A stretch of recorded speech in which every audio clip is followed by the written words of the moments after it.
আসসালামু আলাইকুম, কেমন আছেন সবাই? একটা কথা বলার ছিল, সেটা হচ্ছে আমি বাংলাদেশে আসতেছি। আমার জন্য অনেক খুশির একটা দিন। অনেকদিন পর আমি ফ্যামিলি মেম্বারদের সাথে দেখা করব। আমি এখন আছি নিউ ইয়র্কের John F Kennedy international airport থেকে আমার ফ্লাইট। নিউ ইয়র্কে আমি একটা কাজিনের বাসায় একটা ছিলাম, হচ্ছে নিউ ইয়র্কের রাস্তা।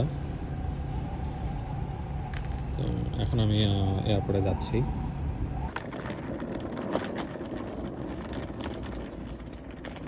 আমার ফ্লাইট হচ্ছে এমিরেটস এয়ারলাইন্সে।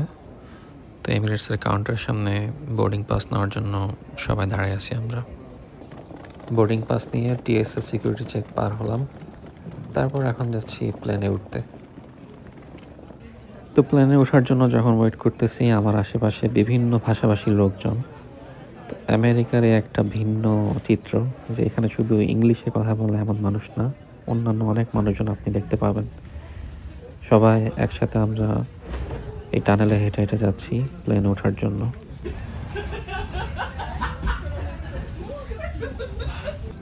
প্লেনের সিটে এসে বসলাম। সিটের সামনে একটা স্ক্রিন আছে যেখানে আপনি মুভি দেখতে পারবেন, গেমস খেলতে পারবেন। মজার ব্যাপার হচ্ছে আপনি বিমানের বাইরে কি চলতেছে সেটাও দেখতে পারবেন। এখানে 3টা ক্যামেরা আছে। স্ক্রিনে আপনি সহজে দেখতে পারবেন যে বিমান কিভাবে চলতেছে রানওয়ের উপর দিয়ে। প্লেন যখন আকাশে টেক অফ করছে সেটাও আমি দেখতে পারতেছি এখানে স্ক্রিনে। ব্যাপারটা আসলেই অনেক চমৎকার। ফ্লাইটটা যেহেতু রাতের ছিল, এই জন্য তারা ডিনার সার্ভ করছে টেক অফের পরে। এখানে রাইস আর চিকেন কারি দেখতেছেন, পাশে কিছু ভেজিটেবলের উপরে একটু ডেজার্ট আছে, বাটার আছে, মাঝখান দিয়ে চকলেট, জেলি, আর রাইসের উপরে ওখানে একটা ব্রেড আছে। সো দীর্ঘ 12 ঘন্টা চলার পরে আমি আমার প্রথম ট্রানজিটে পৌঁছায় যাচ্ছি, সেটা হচ্ছে ইতালির মিলানে। সো সামনেই স্ক্রিনে দেখতে পাচ্ছেন মিলানের রানওয়ে। সো নিজের সিটে বসে বসে দেখতেছি কিভাবে প্লেনটা রানওয়েতে ল্যান্ড করে। জিনিসটা আসলে একটা নাইস একটা এক্সপিরিয়েন্স দেয় যাত্রীদেরকে। সো প্লেন যখন ল্যান্ড করে একটু ঝাঁকুনি দেয়, সেটাই হয়েছে। সো ল্যান্ড করার পরে মিলান এয়ারপোর্টে এসে দেখতেছি যে কি অবস্থা। এয়ারপোর্টটা আসলে অনেক ছোট, আশেপাশে অনেক বাঙালি দেখতেছি আমি। ট্রানজিট শুধুমাত্র 2 ঘন্টা এখানে। তো ভাবলাম যে এয়ারপোর্টের ভিতরে যে স্টোরগুলো আছে একটু ঘুরে ঘুরে দেখি যে কী টাইপের প্রোডাক্ট আছে ওদের। যে স্টোরে যাই খালি ইতালির ন্যাশনাল ফুটবল টিমের জার্সি, আবার এই ক্যাপ, এইগুলাই বেশি। ন্যাশনাল ফুটবল টিমের জার্সিটাই বেশি, কারণ ফুটবল ইতালিতে অনেক একটা জনপ্রিয় খেলা, এবং ইতালি মেবি 4বার বিশ্ব চ্যাম্পিয়ন ফিফা ওয়ার্ল্ড কাপে। আপনাদেরকে বলে রাখি, মিলান কিন্তু অনেক সুন্দর একটা জায়গা, কারণ মিলানের উত্তর দিকে একটা বিশাল পর্বতমালা আছে যেটার নাম হচ্ছে আল্পস। তো এই এয়ারপোর্ট থেকেও এই আল্পস পর্বতমালা দেখা যায়। তো দূর থেকে ভাবছিলাম এগুলো সব চকলেট সাজানো, বাট সামনে এসে দেখে আসলে সব সিগারেট। আসলে আমি ধূমপান করি না, তাই হয়তো একটু ভুল হয়েছে আমার। বাট সিগারেট যে এত চমৎকার করে চকলেটের মতো সাজায় রাখছে, আসলে একটা অন্যরকম জিনিস। যাই হোক, ট্রানজিট টাইম শেষ। আবার আমি আরেকটা প্লেনে উঠতেছি। এবার আমার গন্তব্য হচ্ছে ইতালি থেকে দুবাই। সো যথারীতি যেহেতু দুপুর টাইম, লাঞ্চ দিয়ে দিছে প্লেনে। আগের ফ্লাইটে যেহেতু চিকেন ট্রাই করছিলাম, এবার আমি বিফ নিছি। এখানে বিফটা হচ্ছে বিনসের সাথে ওরা কুক করছে, সাথে এটা জানি না মেবি পাস্তা টাইপের কিছু একটা।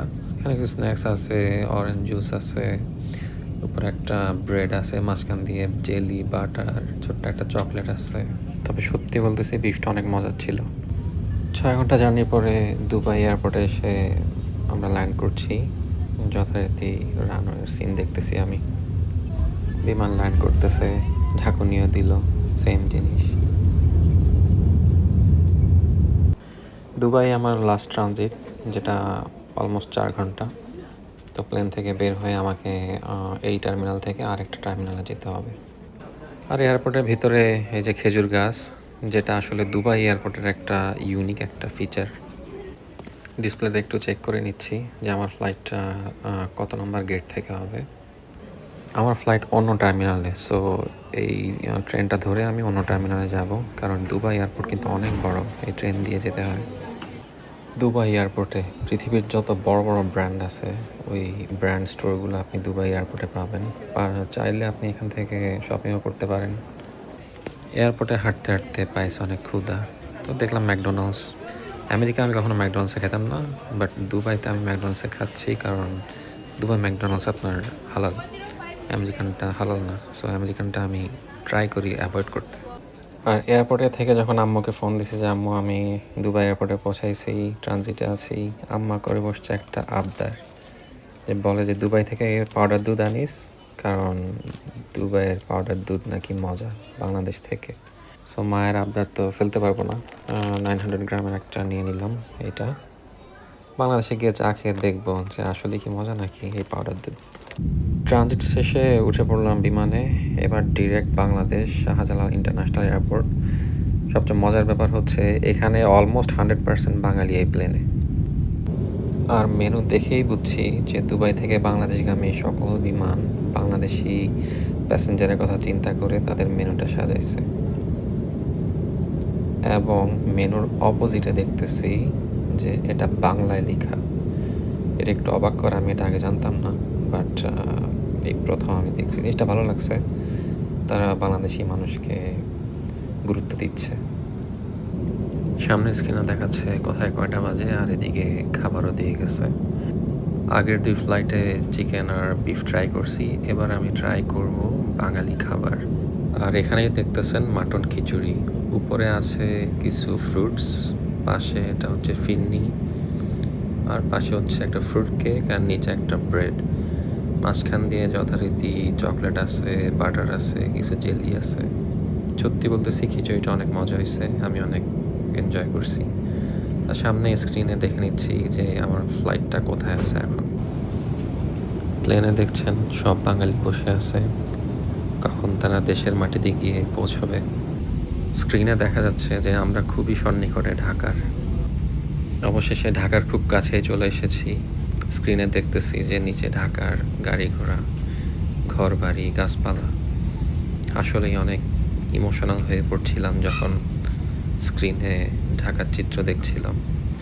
আমাদের বিমান ল্যান্ড করলো, তো বিমানটা এখন টার্মিনালের সামনে পার্ক হচ্ছে।